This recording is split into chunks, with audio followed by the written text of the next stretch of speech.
والصلاة والسلام على صاحب الوقار والسكينة المدفون بأرض مدينة أبي القاسم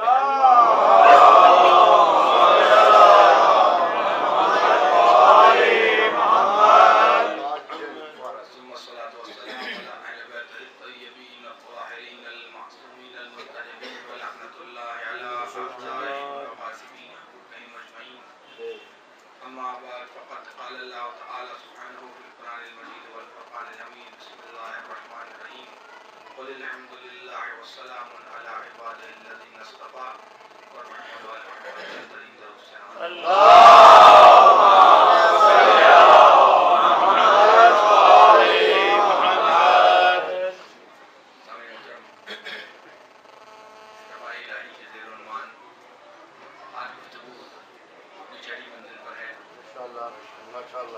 میں اب تک پہلے 5 روز آپ کی خدمت میں اس وقت پر حاضر ہوا.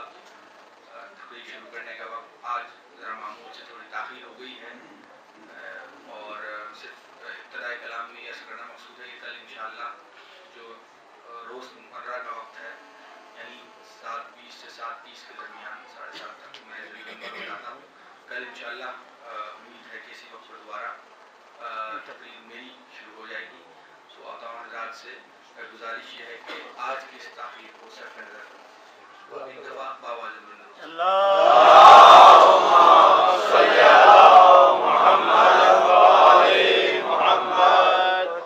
بہت عمدہ مرثیہ برادر محمد علی صاحب نے مرحمت فرمایا اور میں نے اپنی تاخیر کو نظر کرنے کے لیے کہا تھا کہیں اس سے مراد جو آپ ان کی کاوش کو صرف نظر کرنا. بہت عمدہ ان کو سے پڑھتے ہیں. پروردگار عالم کا ایک دفعہ باواز بلند اللہم صلی علی محمد وعلی محمد.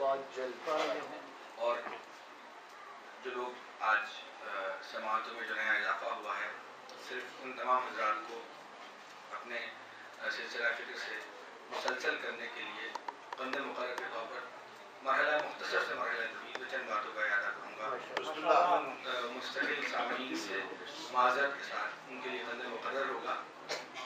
موضوع گفتگو اصطفاء الہی، خدا کا منتخب کرنے کا عمل. پروردگار عالم نے ہم نے ابتدائی گفتگو میں یہ دیکھا تھا کہ پروردگار عالم نے جا بجا عمل اصطفاء کیا، لوگوں کو درجہ بدرجہ شرف بانٹے، منتخب کیا. تو ابتدائی کلام میں ابتدائی تقریروں میں سوال کھڑا ہوا تھا کہ کیا خدا کو شوق ہے کہ انسانوں کو مختلف درجوں میں تقسیم کر دے؟ وحدت انسانی کے قائل لوگ تو یہ کہتے ہیں کہ VIP کلچر نہیں ہونا چاہیے، اشرافیہ نہیں ہونا چاہیے. خدا مسلسل عمل اصطفاء کر رہا ہے. پہلے مخلوقات کے درمیان کیا اور لقد کرمنا بنی آدم کہہ کر بنی آدم کے بیٹوں کو منتخب کیا، پھر انسانوں میں اصطفاء کیا. کہیں یہ کہتا ہے کہ کیا صاحبان علم اور جاہل برابر ہو سکتے ہیں؟ کیا عالم اور جاہل برابر ہو سکتے ہیں؟ یہ بھی اصطفاء کی قسم ہے کہ جاہل الگ ہو گئے. یعنی خدا نے اصطفاء اس طرح کیا کہ دائرہ کھینچ دیا، دائرے کے اندر عالم آ گئے، دائرے کے باہر جاہل چلے گئے. یعنی دائرے کھینچتا ہے خدا اصطفاء کے. تو میں نے عرض کیا تھا کہ یہ جو اصطفاء کے منتخب کر لیتا ہے کچھ کو اور بہت سو کو کسی نہ کسی شرط اور بنیاد پر چھوڑ دیتا ہے. اس کی وجہ کیا ہے؟ خدا اصطفاء کیوں کرتا ہے؟ تو یہ بات ہو چکی کہ خدا کے منتخب کرنے کی بنیادی وجہ عدل الہی ہے. عدل الہی کا تقاضا یہ ہے کہ جو جس شرف کا حامل ہے اسے وہ شرف دے دیا جائے. عدل الہی کا تقاضا ہے. لیکن دنیا کے اصطفاء میں دنیا جو الیکٹ یا سلیکٹ کرتی ہے اور خدا جو الیکٹ یا سلیکٹ کرتا ہے، خدا الیکٹ تو کرتا ہی نہیں، خدا تو نامزدگی کرتا ہے، سلیکشن کرتا ہے. اس میں بنیادی فرق یہ ہے کہ دنیا کے اصول اور ہیں، خدا کے اصول اور ہیں. اور گفتگو آگے اصول دہرا کر آج کی حد تک گفتگو کا آغاز کر دوں گا کہ جب جناب مریم کا اصطفاء کیا تو کہا ان اللہ اصطفیٰ کے وطہرہ کے واصطفیٰ کے علی نساء العالمین کہ ہم نے آپ کو سند طہارت دی اور کائنات کی عورتوں پر سند بزرگی دی. طہارت کی بنیاد پہ اصطفیٰ کیا. جناب طالوت کا اصطفیٰ کیا تو کہا وزادہ بسطۃ فی العلم والجسم، علم اور قوت کی بنیاد پر جناب طالوت کا استفاء کیا. اور یہ دونوں انفرادی شخصیات ہیں. اس کے بعد ایک کلیدی آیت جو آپ کی سنی ہوئی ہے، میں نے بار بار اس کی تلاوت کا شرف حاصل کیا. یہ کہا ان اللہ اصطفیٰ آدم و نوحا وآل ابراہیم وآل عمران علی العالمین. ہم نے آدم کو چنا، ہم نے نوح کو چنا، ہم نے آل ابراہیم کو چنا، ہم نے عالمین پر اور آل عمران کو چنا، اور چن کر ان کو عالمین پر فضیلت دے دی. خدا نے دائرہ کھینچا، 2 افراد کو چن لیا، 2 خاندانوں کو چن لیا. سارے عالمین اس شرف کے دائرے سے باہر ہیں، اور شرف کے دائرے میں 2 افراد ہیں اور 2 خاندان ہیں. میں نے کہا تھا کہ استفاء کا عمل خدا کو پسند ہے. دائرہ کھینچنے کے بعد دائرہ کھینچنے کا عمل خدا نے ختم نہیں کیا، بلکہ یہ کہہ کر اس ایک دائرے میں مزید دائرے بنائے کہ بعض کی ضروریت کو بعض پر فضیلت ہے.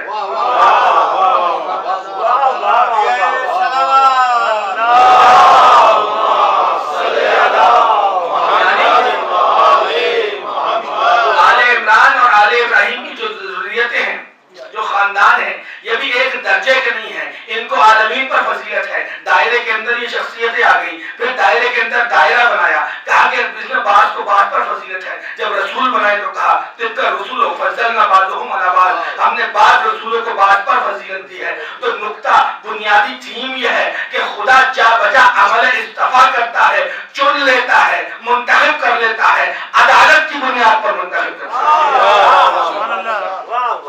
عدل الہی کا تقاضا یہ ہے کہ وہ منتخب کرے، انتخاب کرے. اب میں دست ادب باندھ کر گفتگو کو آگے بڑھاتے ہوئے صرف یہ کہنا چاہتا ہوں، عادتاً آخری جملہ کندے مقرر کے طور پر، خدا کا عمل استفاء کا خدا کا عمل جب اپنے کمال کو پہنچا تو دائرے میں صرف 14 بچ گئے، باقی سارے دائرے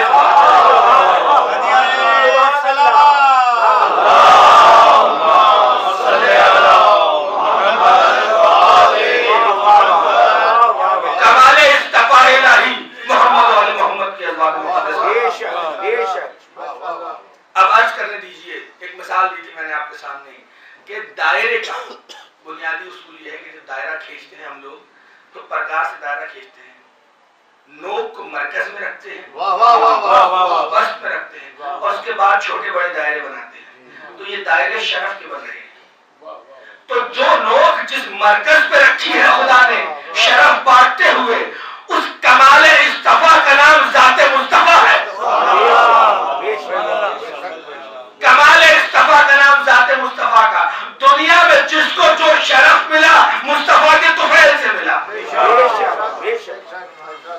مصطفیٰ کے کمال کا نام ذات مصطفیٰ ہے. ادھر نوک رکھ کے خدا نے شرف دنیا میں نصیب کیا. یہ وہ بنیادی مرکز و محور ہے، خیال ہے کہ جس پر گفتگو ہو رہی تھی. اب تک ہم نے علم کو دیکھا، ہم نے قوت کو دیکھا، ہم نے طہارت کو دیکھا، اور اس کے علاوہ جو استفاء کی دوسری شرائط مختلف مواقع پہ سامنے آئیں ان کا تذکرہ ہوتا رہا، اور یہ تذکرہ جاری رہے گا جب تک کہ دامن وقت ملتا رہے اور خدا سے توفیق خیر ہوتی رہے. ایک دفعہ آپ تمام حضرات مل کے بآواز بلند درود سے نواز دیجیے. اللہم صلی علی محمد وآل محمد وآل محمد بلند صلوات. اللہم صلی علی محمد وآل محمد. مختصر سی ہائی لائٹس کے بعد اب باقی گفتگو آغاز کر رہا ہوں آج کی حد تک. کہ خدا نے مختلف عہدے رکھے. جناب ابراہیم کو، جناب آدم کو یہ کہا علم کی بنیاد پر برتری ملی اور کہا انی جاعل فی الارض خلیفہ، میں زمین پر خلیفہ بنانے والا ہوں. پھر جناب ابراہیم نبی بھی ہیں، رسول بھی ہیں. انی جاعل للناس امامہ کی منزل پر آئے، امامت ان کو مل گئی. اور انہوں نے کہا تھا کہ پالنے والے قالا ومن ذریتی، پالنے والے میری ذریت میں رکھ دے.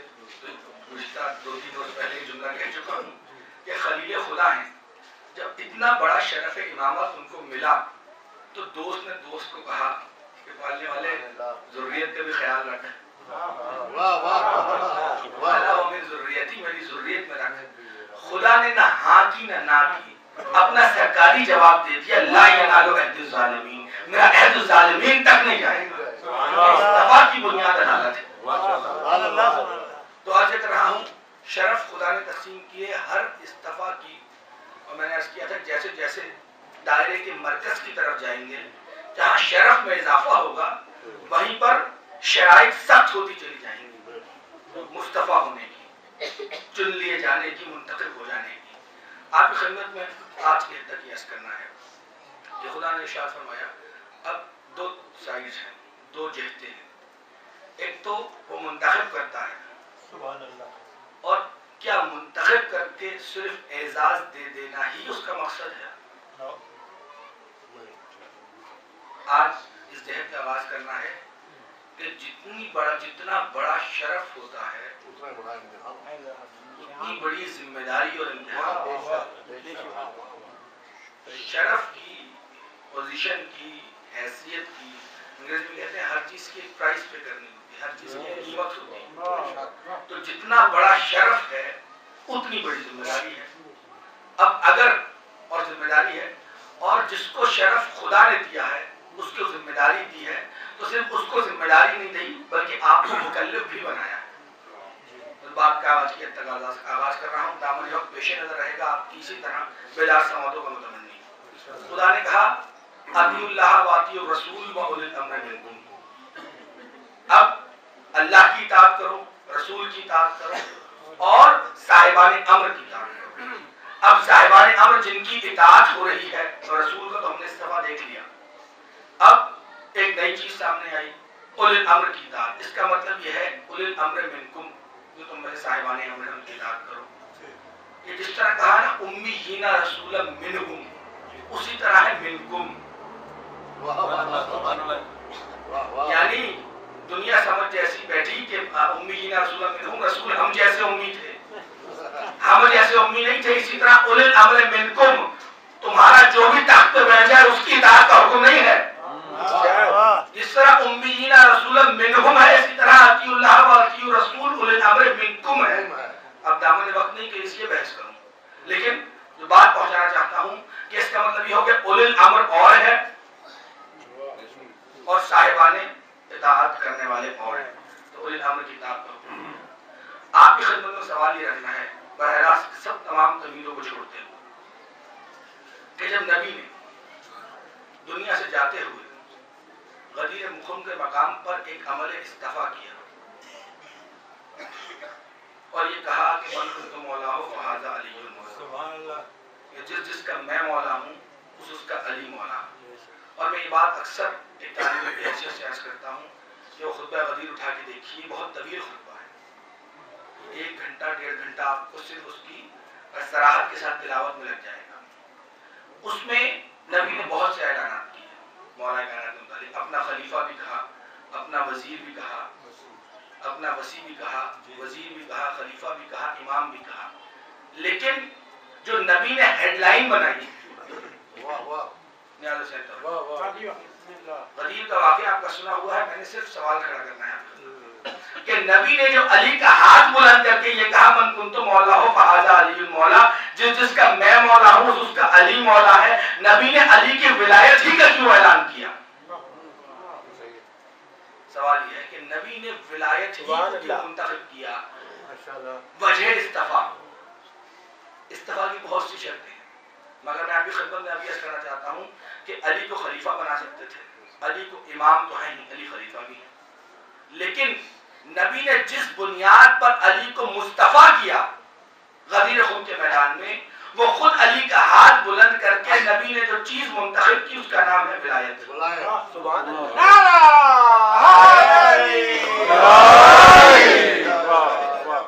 بس زیادہ طویل آپ کو زحمت سماعت بھی دینی، نبی چاہتے تو میں کہہ چکا بہت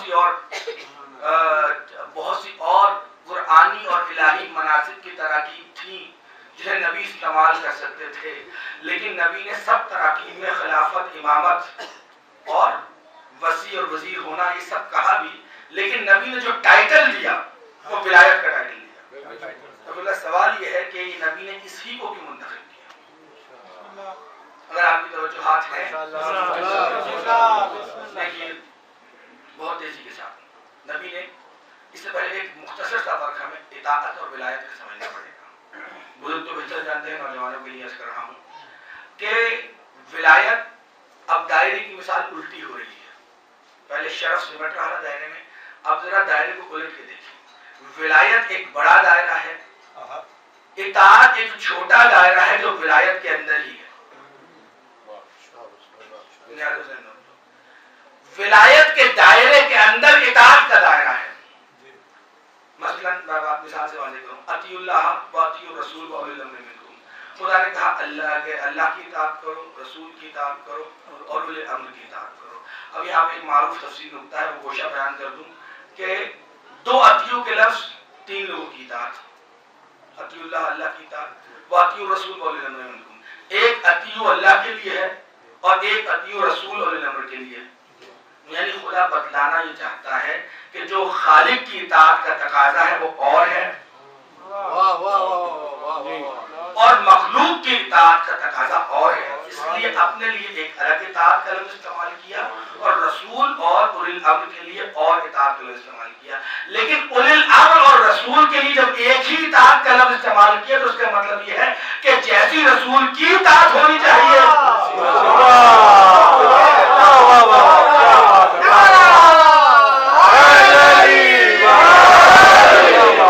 ویسی ہی اولی الامر کی اطاعت ہونی چاہیے. میں کہوں گا خدا جب تو اسی سطح کی اطاعت چاہتا ہے کہ ہم اولی الامر کی وہ اطاعت کریں جو رسول کی اطاعت ہے، تو پلٹ کے ہم بھی تو سوال کر سکتے ہیں پالنے والے پھر ویسا ہی اولی الامر دے جیسا رسول ہے. عدالت کا تقاضا تو یہی ہوگا نا جناب والا، پھر ویسا ہی اولی الامر دے جس سطح کا رسول ہے، کیونکہ سطح اطاعت تو وہی رکھ رہا ہے. تو اس کا مطلب یہ ہوا کہ اولی الامر بھی اس سطح کا جو اطاعت رسول کی سطح کی ہے وہی اطاعت اولی الامر کی سطح کی ہے. لیکن جب خدا نے ولایت کے متعلق ارشاد کیا، میں آیت کا پہلا دو لفظ پڑھوں گا اور ہمارے یہاں بیٹھا ہوا بچہ آیت مکمل تلاوت کر دے گا. انما ولیکم اللہ ورسولہ والذین آمنوا الذین یؤتون الزکاۃ یؤتون. اب دیکھیے میں نے کہا بچہ پڑھ دے گا تو دلچسپ بات یہ ہے بزرگ کی طرح مطلب ہے جوان العمر میری زبان نہ رکھا گئے. یقیمون الصلاۃ ویؤتون الزکاۃ وهم راکعون. خدا نے کہا کہ انما ولیکم اللہ، اللہ تمہارا ولی ہے، رسول تمہارا ولی ہے، اور وہ صاحب ایمان تمہارے ولی ہیں جو نماز قائم کرتے ہیں اور حالت رکوع میں زکات دیتے ہیں. میں نے یہاں پر آپ کو وہ واقعہ نہیں سنانا کہ کس نے کس عالم میں زکات دی، ٹھیک، لیکن میں نے آپ کی خدمت سے یہ توجہ دلانی ہے کہ خدا نے ایک ہی ولایت کا لفظ استعمال کیا. اطاعت کے لیے علیحدہ علیحدہ لفظ استعمال کیا، لیکن جب ولایت کی بات آئی تو خدا نے ایک ہی ولایت میں کہا انما ولیکم اللہ ورسولہ. اللہ تمہارا ولی ہے، رسول تمہارا ولی ہے، اور وہ صاحبان ایمان ولی ہے جو نماز قائم کرتے ہیں، حالت رکوع میں زکات کرتے ہیں. تو ایک ہی ولایت کے دھاگے میں خدا بھی ہے اور رسول بھی ہے اور وہ صاحبان ایمان بھی ہیں جو نماز قائم کرتے ہیں، حالت رکوع میں زکات دیتے ہیں. تو مجھے کہنے دیجئے ولایت ایک بڑا دائرہ ہے، اطاعت ولایت کے اندر ایک چھوٹا دائرہ ہے. میں فرق بتانا چاہتا ہوں کہ کیسے یہ بڑا دائرہ ہے اور وہ اس کے اندر ایک چھوٹا دائرہ ہے. نبی کا ایک صحابی نماز پڑھ رہا تھا، نبی نے دوران نماز اس کو اپنی طرف بلایا. واقعہ آپ کا سنا ہوا ہے نا صاحب محترم. صحابی نماز پڑھ رہے تھے مسجد میں، نبی نے اپنی طرف بلایا. صحابی نے نماز کو مکمل کیا اور پھر نبی کی خدمت میں حاضر ہوئے اور نبی نے ناراضگی کا اظہار کیا. جنہوں نے نماز کو مکمل کیا وہ اپنی طرف سے یہ سوچ رہے تھے کہ اطیع اللہ پہلے ہے، اطیع رسول بعد میں ہے، اطیع اللہ پہلے ہے، اطیع رسول بعد میں ہے. لیکن وہ یہ بھول گئے تھے کہ ولایت جب ہو تو اطاعت چھوٹی ہو جاتی ہے، ولایت بڑی ہو جاتی ہے. اطاعت کے حکم کے تحت وہ نماز پڑھ رہے تھے، پڑھنی چاہیے تھی، لیکن جب ولی امر نے بلا دیا تو ولایت کا تقاضا یہ ہے نماز توڑ کے فوراً رسول کی خدمت میں چلے جاؤ.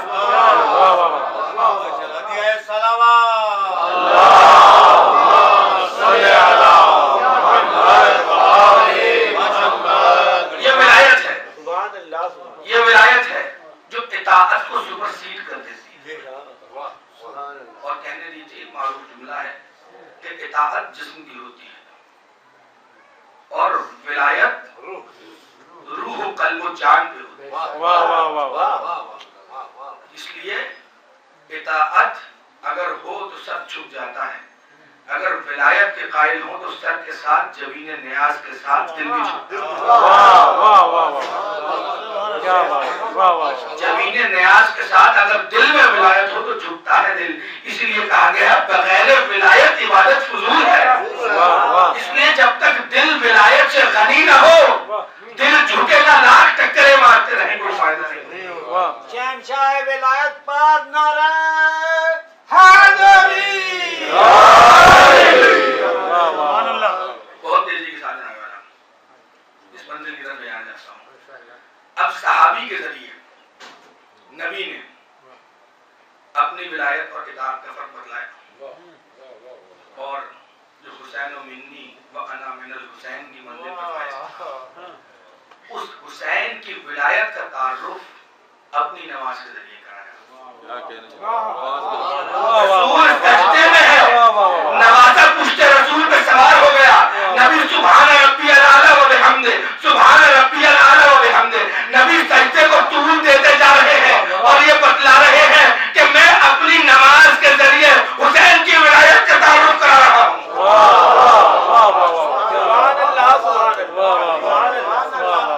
میں اپنی ولایت کے ذریعے، میں اپنی نماز کے ذریعے. لیکن یہ بات ذہن میں رکھیے گا کہ جو بھی جس کو شرف ملا ہے وہ ذات مصطفیٰ سے ملا ہے. اس سے کوئی اور مطلب نہ ذہن میں چلا جائے. لیکن نبی نے اس انداز سے تعارف کرایا اور شاید بات واضح ہو جائے. ایک روایت میرے سامنے ہے کہ محمد ابن حرب ہلالی گورنر مدینہ نے امام محمد باقر علیہ السلام سے پوچھا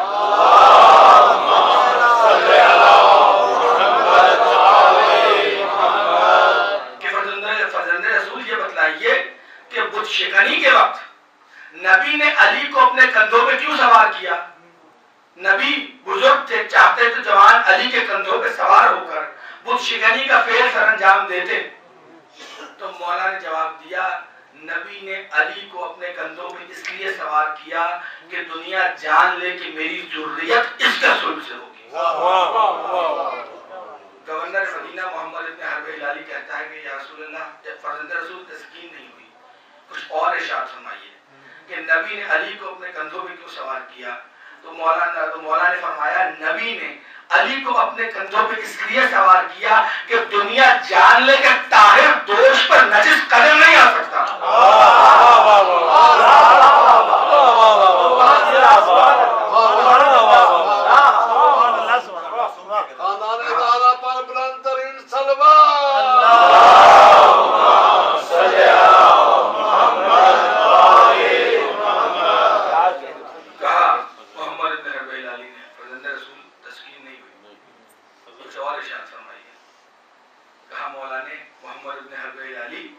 نبی نے علی کو اس لیے اپنے کندھوں پہ سوار کیا کہ دنیا جان لے جب شمع جلتی ہے تو لو نیچے نہیں اوپر ہوا کرتی ہے.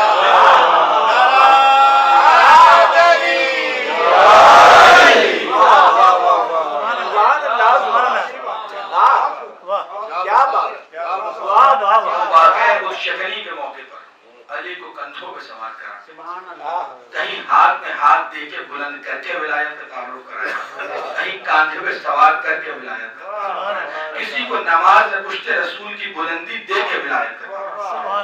نبی ولی اپنے بعد ولایت کے سلسلے میں جہاں جانا ہے اس کے تعارف کرا رہے ہیں. سوال بنیادی آپ کی خدمت میں رکھا تھا کہ نبی نے ولایت ہی کو کیوں منتخب کیا، ولایت ہی کو کیوں منتخب کیا. تو پوری گفتگو کا نچوڑ اس وقت تمہیدی بحث کا وقت نہیں ہے، ہمارے پیش نظر ہے وہ آپ کی خدمت میں پیش کرنا چاہتا ہوں کہ خدا کے جتنے منصب ہیں، خلافت کا منصب ہو، امامت کا منصب ہو، رسالت کا منصب ہو، نبوت کا منصب ہو، ان تمام مناصب یہ مختلف ڈیزگنیشنز ہیں، مختلف عہدے ہیں، لیکن ان تمام منصبوں کی تہ میں خدا کی طرف سے جو جوہر اختیار ملتا ہے منصب پر بیٹھنے والے کو، اس جوہر اختیار کا نام ولایت ہے.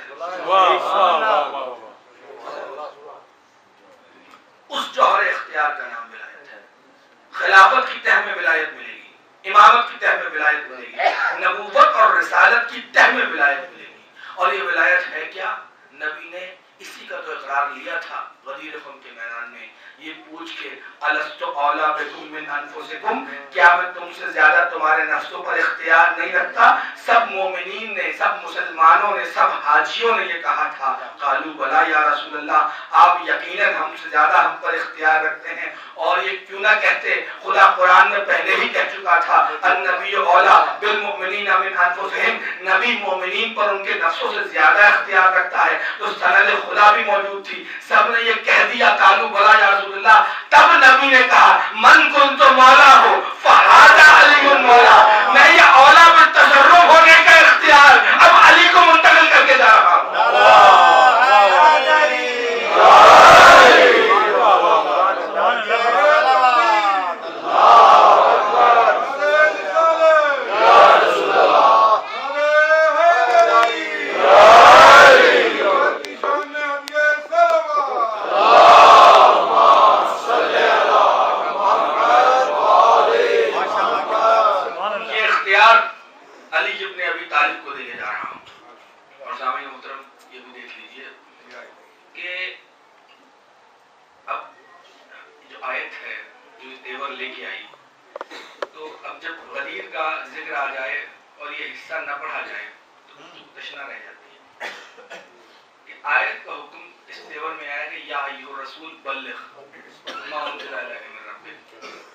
رسول پہنچا دیجیے جو کچھ آپ کے پروردگار نے آپ پہ نازل کیا ہے. تو بہت سے خطباء، علماء ناظر روزگار قسم کے نکات لے کے آتے ہیں. ایک سوال میں بھی گوشہ آپ کے سامنے سنا ہوا ہے، آپ کو دہرا دوں تاکہ دل کو میرے بھی تمانیت ہو جائے.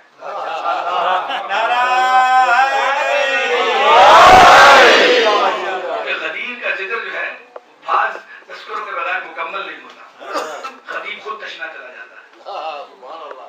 کہ یہ دیکھیے کہ ہم نے دیکھا اور آپ سنتے ہیں کہ مختلف عہدوں سے خدا مختلف پیارے پیارے ناموں سے اپنے حبیب کو بلاتا رہا.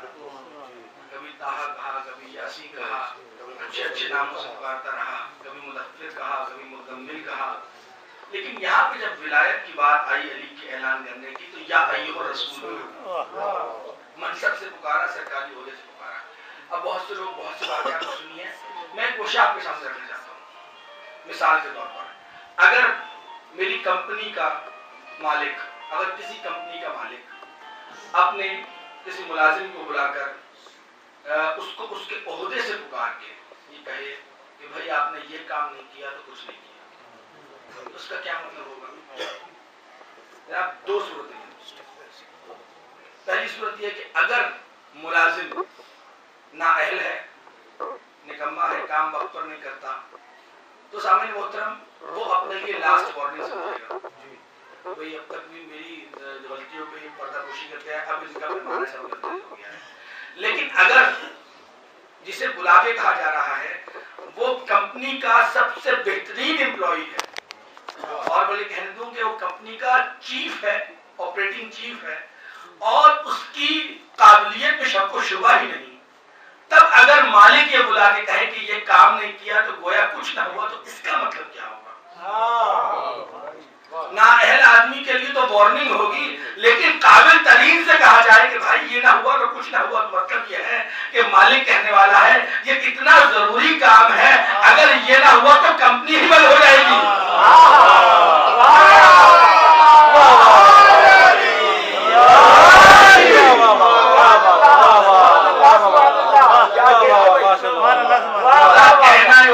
خدا کہنا یہ چاہتا ہے میرے حبیب آپ کو میں جو کچھ دیتا رہا آپ پہنچاتے رہے، لیکن یہ حکم وہ حکم ہے، اگر یہ نہ پہنچایا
سامنے والا بہت تیزی کے ساتھ دامن وقت پیش نظر ہے. بہت ہے. ایک دفعہ بلند درود ہے نماز.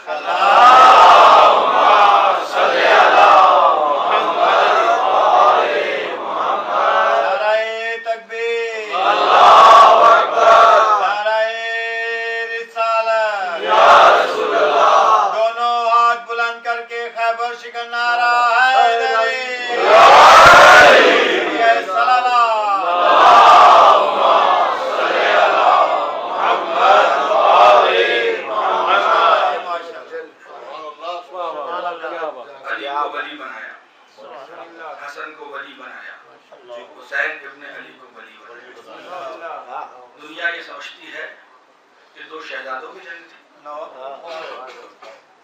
ابھی باب مصائب میں نہیں آیا, چند لمحات کی آپ کو زحمت اور ہے باب فضائل کی. اسی ولایت حسین ابن ابی طالب کی ولایت حسین ابن علی کے حوالے سے کہ حسین کو ولی بنایا. حسین اپنے زمانے کے ولی خدا ہیں. دنیا یہ سمجھتی ہے کہ دو شہزادوں کی جنگ تھی. جناب دو شہزادوں کی جنگ نہ تھی. آپ کو اور ہم سے سوال ہی ہوتا ہے, دنیا ہم سے سوال ہی کہتی ہے کہ آپ ہی کہتے ہیں کہ آپ کے امام ان کو سب پتہ ہوتا ہے, بہت علم خدا نے ان کو دیا ہے, اور حسین کو یہ پتہ تھا کہ جب جائیں گے تو شہادت ہو جائے گی, جب جائیں گے تو سیلانیاں حاصل ہو جائیں گی, جب جائیں گے تو یہ مظالم ہوں گے, اور ساتھ ہی سوال یہ ہوتا ہے کہ کیوں گئے اور کیوں لے گئے. دلیل کیا دیتے ہیں کہ آپ کو یہ بتایا جائے کہ باہر فائرنگ ہو رہی ہے, آپ گھر میں بیٹھے آپ کو تنبیہ ہو, اور باہر آپ چلے جائیں پھر بھی باز نہ آئیں اور گولی لگ جائے تو ذمہ دار کون؟ خود. تو دنیا کہتی ہے آپ کو ذمہ دار ہیں. تو اتنے بڑی بڑے جلیل القدر ہستیوں نے آ کے حسین کو کہا کہ حسین عراق نہ جائیں. حسین پھر بھی عراق چلے گئے. آپ کہتے ہیں پتہ تھا کہ سیدانیاں اسیر ہوں گی, آپ کہتے ہیں کہ پتہ تھا بچے ذبح کر دیے جائیں گے, پھر بھی لے کے گئے اور خود بھی گئے. تو اب تو حسین خود ذمہ دار ہے. اور اسی طرح سے ملتی جلتی بات یزید نے بھی کی تھی دربار میں, جناب کے ساتھ مکالمہ ہے, آپ کی سماعت کے ساتھ ہے. یہ دیکھنے کے لیے ہمیں کہ حسین نے معاذ اللہ خودکشی کی ہے تو دنیا کہتی ہے, یا حسین شہادت کے مرتبہ عالی پر فائز ہوئے. آپ کو شہادت کا اور ہلاکت کا فرق دیکھنا پڑے گا. شہادت اور ہلاکت کا, زندگی کا بے مقصد تمام ہو جانا یہ ہلاکت ہے. کیا کہتے ہیں, زندگی کا مقصد عالی پہ قربان ہو جانا یہ شہادت. لیکن ایک فرق اور ہے, جو دھوکے سے ہو وہ ہلاکت ہے, جو عرفان کے ساتھ جانتے بوجھتے ہو وہ شہادت ہے. دو دلیلیں دوں گا, ایک قرآنی دلیل اور ایک منطقی دلیل, اور آپ کی زحمتوں کو تمام کر دوں گا. نہیں آگے حسین توجہات کا طالب ہوں. حسین سے ہزاروں سال پہلے حسین کے دو بزرگ, دو جد, باپ اور بیٹا ذبح خانے کی طرف جا رہے ہیں. باپ نے بیٹے کا ہاتھ پکڑا ہوا ہے. باپ جانتا ہے کس لیے جا رہا ہوں, بیٹا جانتا ہے کیوں جا رہا ہوں. جو جانتے پوچھتے جائے وہ شہادت ہے, جو دھوکے سے ہو وہ ہلاکت ہے. اور آج کا دھوکہ دنیا کے سامنے ہے کہ جھوٹی جنت کا وعدہ کر کے لوگوں سے کہتے ہیں وہاں جا کے پھٹ جاؤ. نیازِ حسین توجہ, جھوٹی جنت کا فریب دے کے آپ جو لوگوں سے ان کی زندگی کے وقت انہیں موت دے دیتے ہیں یہ ہلاکت ہے. جو جانتے پوچھتے عرفان سے ہو شہادت ہے. اس پہ بعد میں بات کروں گا کہ جھوٹی زندگی کا, جھوٹی جنت کا لالچ کیسے دیتے ہیں. لیکن یہ دیکھ لیجیے, یہ تو ہزاروں سال پہلے گئے, جانتے پوچھتے گئے. آپ نے اس وقت تو نہیں پوچھا. یہاں پر ایک جملہ آ گیا, جب یہ واقعہ آ جاتا ہے ذہن میں میرے تو جملہ مترجہ ضرور عرض کرتا ہوں کہ آج کے دور میں کوئی خواب دیکھے کہ مجھے خدا کی طرف سے حکم ہو رہا ہے کہ میں اپنے بیٹے کو ذبح کر رہا ہوں, اور کوئی صاحب یہ کام کر دیں اپنے بیٹے کو لے جا کے ذبح خانے میں اس کی گردن پہ چھری چلا دے, تو کیا ہوگا؟ جناب سب سے پہلے تو میڈیا فلیش پوائنٹ کرے گا, ایک جنونی باپ نے اپنے کمسن بیٹے کو ذبح کر دیا. پھر ساری تحقیقاتی کمیشن بیٹھے گا کہ اس کا ذہنی توازن درست ہے یا نہیں. اس کا مطلب ہے لوگ اس کے ذہن پہ شک کریں گے اگر کوئی اس طرح عمل کرے. ہزاروں سال پہلے جب باپ بیٹے کو ذبح کرنے لے جا رہا تھا, آپ اس کے اوپر کوئی شک نہیں کرتے, بلکہ اس وقت آپ ہر سال اس قربانی کی یاد میں قربانی کرتے ہیں. تو مجھے کہنے دیجئے, نبی نے بھی خواب میں دیکھا تھا. جب تمہارا خواب نبی جیسا نہیں ہو سکتا,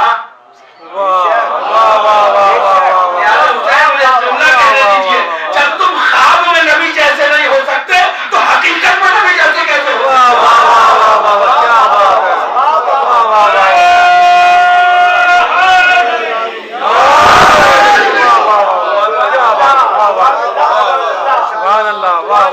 جب تم خواب میں نبی جیسے نہیں ہو سکتے حقیقت میں نبی کے کیسے برابر ہو جاؤ گے.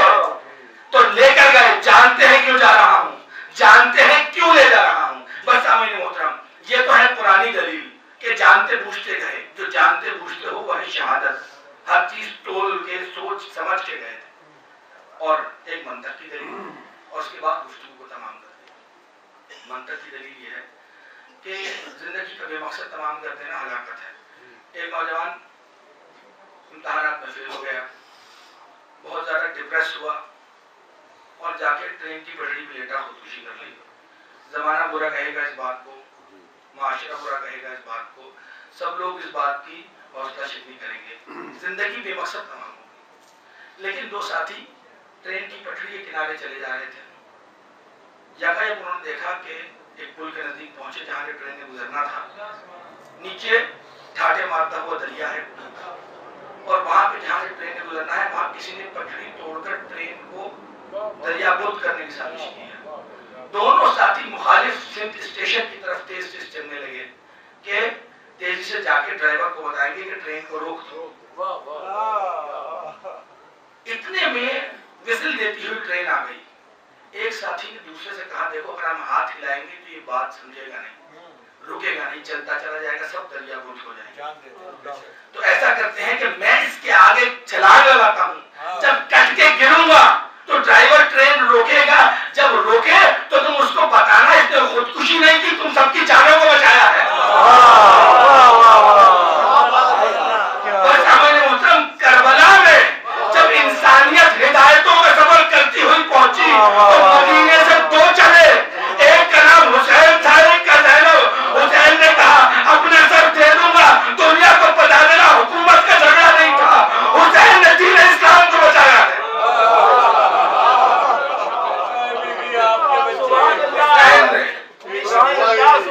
دین اسلام کو بچایا ہے. اللہ اکبر. اب جب ٹرین میں جو سوار تھا جب وہ بچ گیا تو اس نے یہ کہا, آج ہم بچے ہیں, اپنے پیاروں سے ملے ہیں, تو اس جوان کی قربانی کا صدقہ ہے, اس جوان کی قربانی کا صدقہ ہے جس نے اپنے آپ کو تو مار دیا, اپنے آپ کو تو مار دیا, کٹ کے گر گیا لیکن ہمیں بچا گیا. سب لوگ خوش ہوں گے, حکومت اعزاز دے گی, مگر وہ مٹھی بھر لوگ اور جنہوں نے ٹرین تباہ کرنے کی سازش کی تھی وہ کبھی خوش نہ ہوں گے. ہم نے یہی دیکھا, اور جنہوں نے اسلام کی ہدایتوں کی ٹرین کو ڈیریل کرنے کی کوشش کی, سارا زمانہ معترف ہے حسین کی قربانی کا, سوائے ان مٹھی بھر لوگوں کے.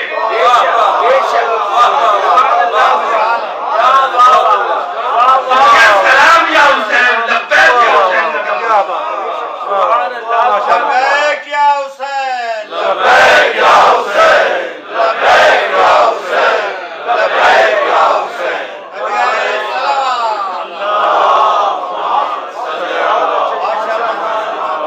واہ واہ واہ.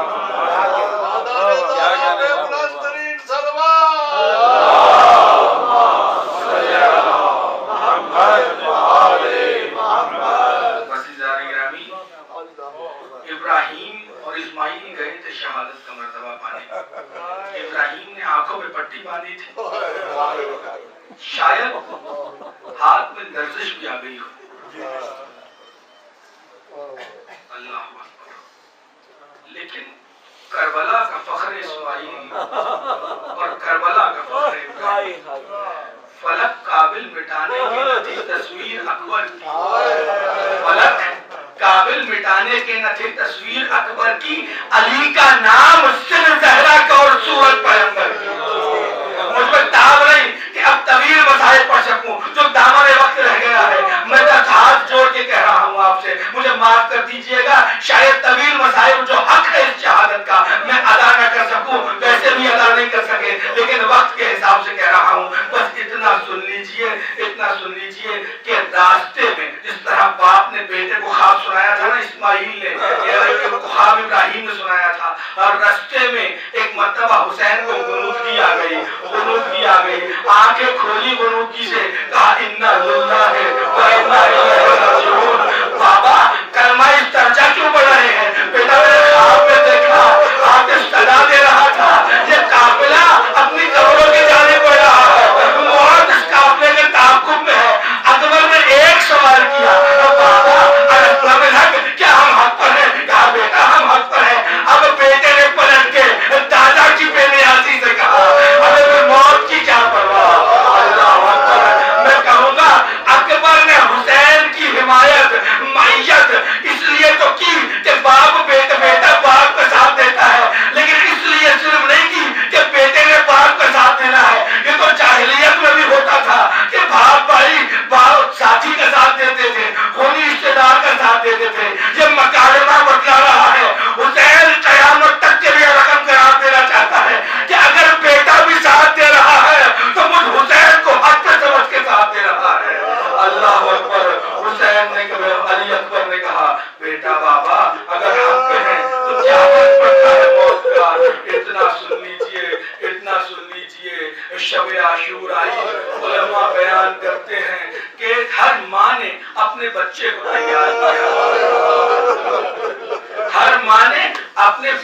تیار کیا. میں نے علماء سے سنا ام لیلا ایک شمع جلا کے اکبر کو سامنے بٹھا کے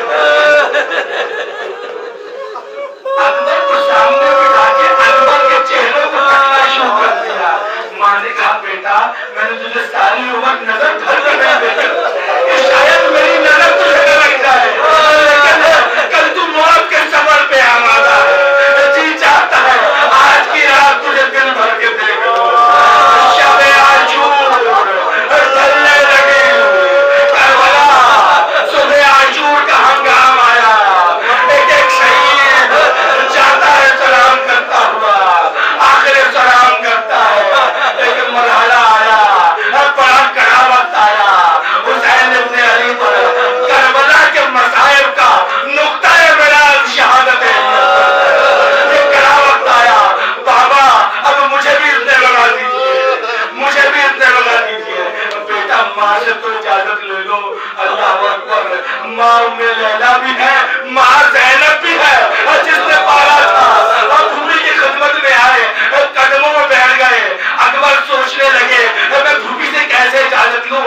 اب صاحب بابر مزید ان کے پوتے نے سوال کیا کہ علامہ رنجانی صاحب کی روایت فرمایا کرتے تھے, اکبر نے ثانیہ زہرا سے پوچھا بھوبی اماں یہ بتلائیں آپ کا مرتبہ زیادہ بلند ہے یا میری دادی فاطمہ کا مرتبہ. ایک دفعہ زینب نے گھبرا کے کہا ارے کہاں فاطمہ زہرا اور کہاں میں تو ان کی ایک ادنا سی قریب ہوں. اکبر نے کہا پر بھوبی فیصلہ ہو گیا, اپنے بیٹے کو قریب کے بیٹے کو شہزادی کے بیٹے کو اجازت ملی اور زینب کو لاجواب کر کے چلے. اب زینب اکبر کے پیچھے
سکنی تھی.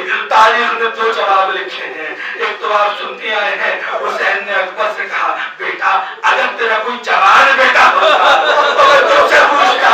ایک جواب تاریخ نے یہ لکھا کہ حسین نے کہا بیٹا اکبر جب کوئی خدا کی راہ میں قربانی دیتا ہے قربانی آگے آگے چلتی ہے, قربان کرنے والا پیچھے پیچھے چلتا. ارے اکبر کو رخصت کیا, مجھ میں دام رہی کہ اب پورے مقدمہ سے جہاں تک بیان کر سکوں. لیکن اتنا سن لیجئے, ایک مرحلہ جنگ میں آیا, حسین کے چہرے پہ ایک سایہ آ کے گزر گیا. اور زینب نے پوچھا بھیا کیا ہوا؟ ایک بہت بڑا پہلوان اکبر کے مقابلے میں آیا ہے. ام لیلا سے کہو میرے جد کی حدیث ہے, اگر ماں بیٹے کے حق میں دعا کرے خدا دعا کو